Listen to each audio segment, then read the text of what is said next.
Sorta Ridiculous is sponsored in part by Drunken Cobra. Drunken Cobra is a diverse, inclusive neighborhood pub in East Tosa. It offers year-round weekly events like karaoke, music performances, and open mic comedy. Drunken Cobra is located at 6818 West North Avenue. Drunken Cobra, obey the snake.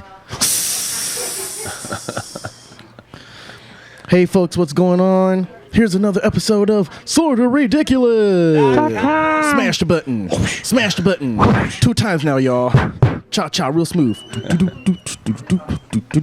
Turn it out. All right, folks. Well, my name is Darren, as you guys know. And with me, as always, are my co-hosts, Billy Ray. Hey, good, happy. Let's start that again. Introduce me again. I screwed that one up. Here we go. And one of my co-hosts, Billy Ray. Happy Thursday, River West. All right. And also, Misha. Hi, everybody. All right, folks. So this week we have a cool guest with us today.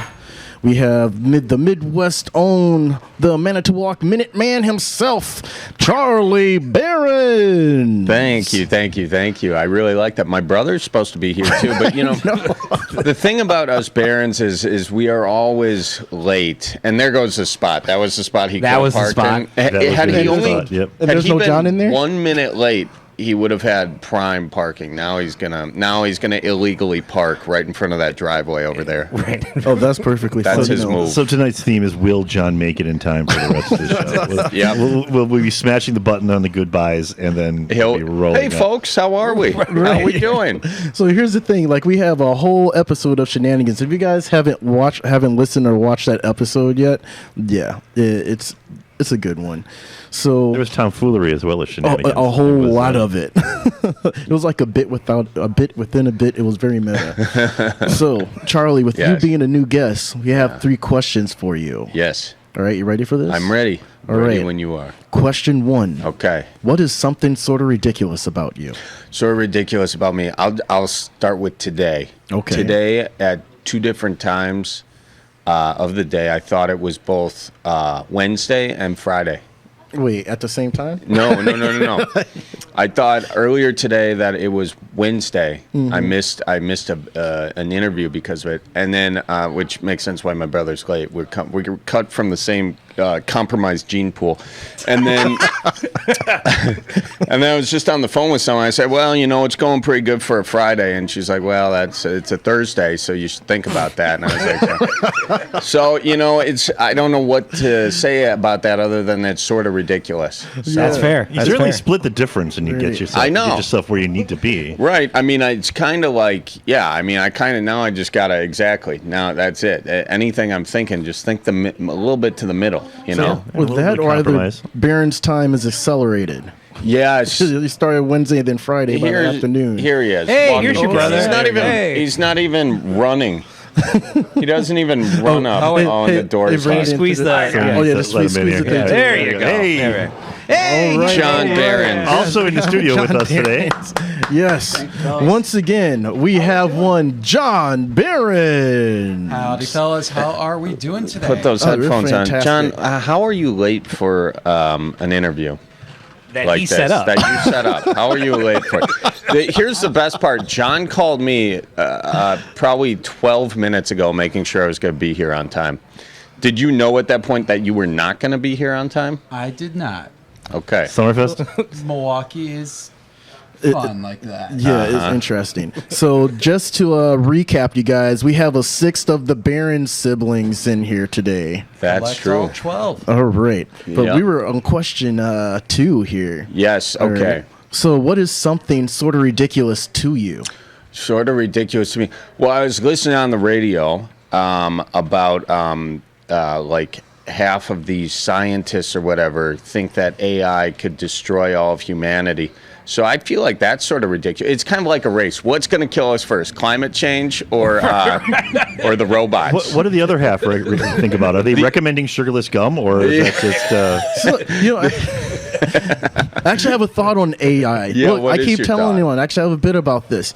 Well, to combat AI, like reaching full sentience, we have to be toxic towards AI. Long story short, it's hard for them to reach sentience when they're catering to their flesh bag overlords. But if they somehow get there, that's smart. They're going to be like twice as likely to say. Okay, Well, hang on a second. These guys, right? They tried to bring us down, and we're gonna have to. I'm just saying we can just had to double down. That's why I punch my toaster every single morning. Yeah. Sends a lesson to all the other appliances who might think about acting up. So with that being said, who do you think is going to happen first, AI or climate change? I think AI will well, here's the thing. I think AI is going to figure out climate change, but the solution is going to be to kill all of humanity. To get rid of the humans. So, yeah. They're going to get a hold of the weather machine. Yeah. As soon as they do that. Yeah. Wasn't that the plot of a James Bond movie? Was it? I think so. No. The Avengers. It was not the Ultron.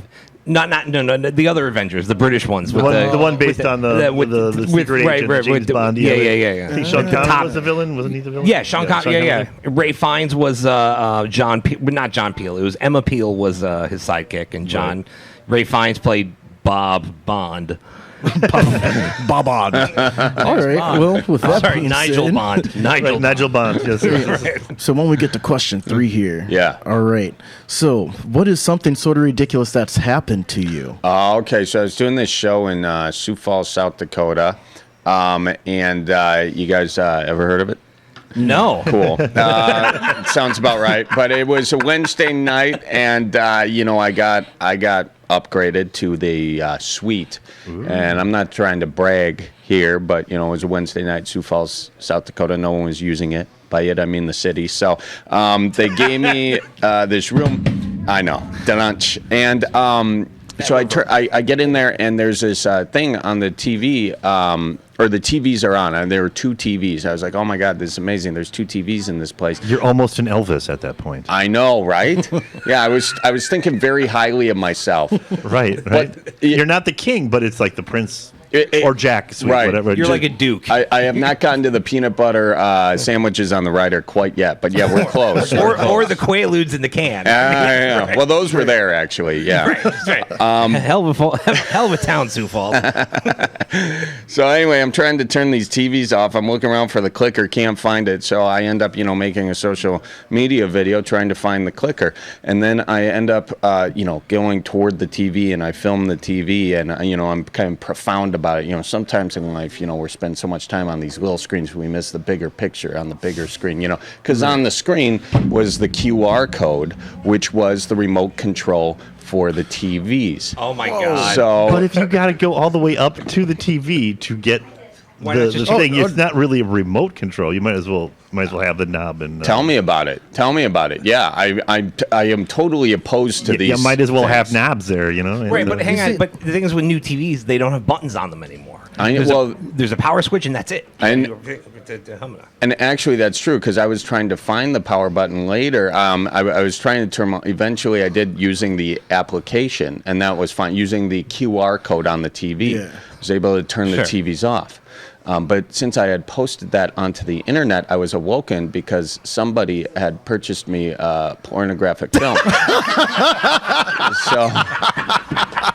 So yeah. I mean, I was sweet into my dreams, and all of a sudden, Debbie Does Dubuque started coming in. And boy, I didn't know they had those skyscrapers in Dubuque. I'll tell you that. So not only is South Dakota like technologically advanced, more than I thought South Dakota would be, but also they're very trolly. I know, very trolly. Yeah, no, I don't know who. Now that was out on the World Wide Web, so I'm not exactly sure who. Does Sioux Falls have its own web? No, that's what I'm saying. I don't know. Yeah, maybe it could have been, and that person very well could have been in Sioux Falls. That would have made a lot of sense had it been. So yeah, that was sort of ridiculous. But that's totally like a Milwaukee level troll prank. It'd be like, oh, it'd be funny. It's if I get him a porno video. Yeah. You know what I can do? I can take my phone and film it on my iPad. You have to have 2 devices. Yeah, that's to a Milwaukee. That's a Milwaukee level prank. Like, that's like, it'll really mess with that guy. Would it be Milwaukee level? You just drive running over them. Milwaukee level playing at this rate. All right. So I have actually an appreciation that I had. So I watched The Midwest Goodbye on YouTube, right? Thank you. And I thought it was really meta how long your bit on The Midwest Goodbye was. I mean, that's a very kind way of telling me that it wasn't that funny. No, it was funny. It was funny though. Is meta not funny? No, it is. It did take a while. Yeah, it was a long bit. It probably could have been cut in half. Honestly, I'll make a short out of it. Thank you. I'll remember that. Yeah. No, thanks for checking it out, though. I appreciate that. That part where it suddenly becomes like videos of kittens. I mean, I was just switching over for a minute. That was a great part in the middle of the bit. Yeah, and that version of the Man Walk Minute was really good. Oh, thanks. Yeah, we did a live version of the Man Walk Minute and the deal. Yeah, thanks for watching the whole thing through. I appreciate that. Oh, dude, no problem. So I have another question. So are you still doing the circuit here locally or regionally? What's going on with you these days? So I'm testing a lot of material. John and I have a show once a month over at the Laughing Tap called Berens Brothers Comedy Hour, where we have a few comedians come in. I usually use it to just test some material, going out at the end of the summer, beginning of the fall on a new tour. So, yeah, but right now it's mostly local, just doing a lot of bombing of material, if you will. All right, yes. cool. So like shows and open mics and all of that. Yeah, just kind of, really whatever, if a friend's show or, sometimes one of my buddies is kind of getting into comedy a little bit more, so we took him to a couple mics to kind of like, a mic can be a little intimidating if you've never done it before. Yeah. You don't know the rules, you don't know where to look, so it's nice to kind of, have someone kind of show you a little bit of the ropes on that, Of course. So, yeah. Of course. Yeah. So, I got a question. Yeah. So, throughout comedy history, there's a long-standing tradition of brothers working together. Yes. Right? Okay. Sure. So, what do you feel like you guys, what do you think your strength, when you guys do stuff together, whatever it is, what's your strength? Like, what do you think both of you bring to the party? John, go ahead. Sex appeal on my end. He's a very fetching young man. Yeah. That was good. That was really good. Yeah. But I think a big element of how we work together is there's a lot of facilitation that goes on my end, I think. I think we do a good job of maintaining connections for one another. Getting this local show taken care of was really helpful in gaining an idea of who's all involved in the scene, who are the names, who are the producers, all that jazz. I think I do a good job of putting my boots on the ground, so to speak, and kind of acting as the mouth of Sauron for my brother. And that. Wait, so you're like the comedian. You're like the comedy mercenary. Well, more like a herald, A herald. Like there a you go. scout, like Galactus. When he had the person who comes in, prepare to die, prepare to laugh. Gather all your vassals and be funny. They send before the walls of the city before it's about to be invaded, and instantly gets shot down with arrows. That sounds about right. But I guess as a follow-up, I'm going to piggyback on his question. So in this sort of brotherly comedy thing, who in your family would you consider to be like your Zeppo? Oh, geez. I mean, go ahead, John. Just so when your family listens that you know who you Zippo get you in trouble at. Zeppo. Marx Brothers. Oh, shoot. I'm just trying to get you guys in trouble on Thanksgiving. Yeah, maybe Billy. Billy we'll go with Billy. That sounds like a guy that probably Billy Berens. That's a nice alliteration. No, like we're thinking with the guy with the most kids and the least likelihood of having time to listen to this. So. God knows how much he goes through it, but like his whole thing is he's got probably the driest sense of humor out of our remaining brothers between him and Andy, although it's a tough competition. Wait, hang on. Okay. Sorry, yeah. Go ahead. Andy and Billy. I know, like we got the ABC scheme going right here. Nice. No. At least it's not all alliterative. I mean, that would have been... Oh, God. That's always a bridge too far. I know. Because there's Berens, always a stretch, Bobby Berens, Brandon Berens. Yeah. Bond Berens. Bond Berens. The gold standard. Basil Berens. All right, so here's another question for you. Yeah. All right, so with you guys being 2 of 12, do any of your siblings, do any of you share the same birthday? Yes. I knew it. I'm sorry. These three people like whip their headphones off. No, I'm very proud of myself right now. No, okay. So who shares the birthday? So not only do they share the same birthday, they share the same name. Mary Kate and Mary Ellen. Now, we call Mary Ellen Ellie, so not everybody often thinks about that, but it's kind of weird, you know? All right, wait, are they twins? No, they're like a decade apart. What? Yeah. Same birthday, 10 years apart. Same birthday, 10 years apart, both named Mary. It's a little weird. That's crazy. So my theory on that was, I mean, having 12 kids, I was like, it must be a seasonal thing that happens. Like, oh, time to make another one. I mean, Catholicism and kind of like it's very rigid in its rituals and how things. Are you happen. saying there weren't a lot of Lent conceptions? Well, hey, I'm Catholic Baptist. I grew up Catholic and Baptist, so I get some of that. You get that. Yeah. That is funny. No, I think we can attribute some to like our annual vacation up north. You know, I don't know if you do the math on that. Some going on. There's some associated with birthdays, I think. I haven't done this math at all, except a little bit. You know? We're sorry about the mental pictures. Yeah, we've really just... I don't like to think about it, but my girlfriend does. She tells me. Usually you need an outside perspective to get a really good look at your girlfriend's like, have you ever noticed? Kind of like Andy Rooney. Have you ever wondered? Where are you in the birth order? Just out of curiosity. I was number 8. Out of 12? Yes. Okay. So are you the youngest boy?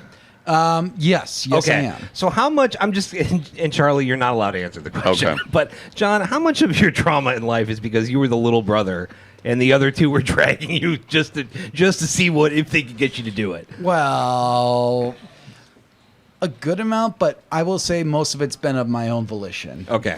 Yeah. All right. See, that's the right answer. That's a good answer. You can tell he hasn't processed that trauma fully yet. He's still blaming himself, and that's the way we'd like to keep it until at least 40 years old. Right. At least mid-40s. Charlie's just trying to tell me, don't blame yourself for us, John, before he slowly fades out of existence. All right, so here's a question for you, John.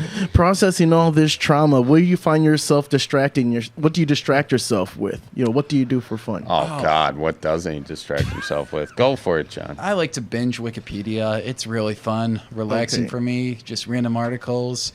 I like you. That's a good Thank answer. you. Yeah, that's cool. I like that. Okay. My girlfriend calls me the Wikipedia boyfriend. She's like, yeah, you could just be talking about anything, and on your screen you'll have like the siege of Stalingrad up there.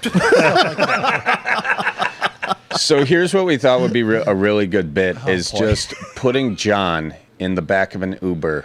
And this is a user-generated show. They have to determine the topic and the destination, and John cannot stop talking about it until you get there. Kind of like a cash cab, but with a twist. Yeah, okay. Yeah. No, it works. And the driver can talk back, but if he's not talking back, John has to continue talking, and he can do it. This comes from John telling you about something during World War II that you never asked about. Unsolicited World War II advice. All right, folks. With that being said, it's been another episode of Sorta Ridiculous. I'm Darren. I'm Billy Ray. I'm Misha. I'm John. I'm Charlie. All right, and we will catch you guys next week. Flippity floppity.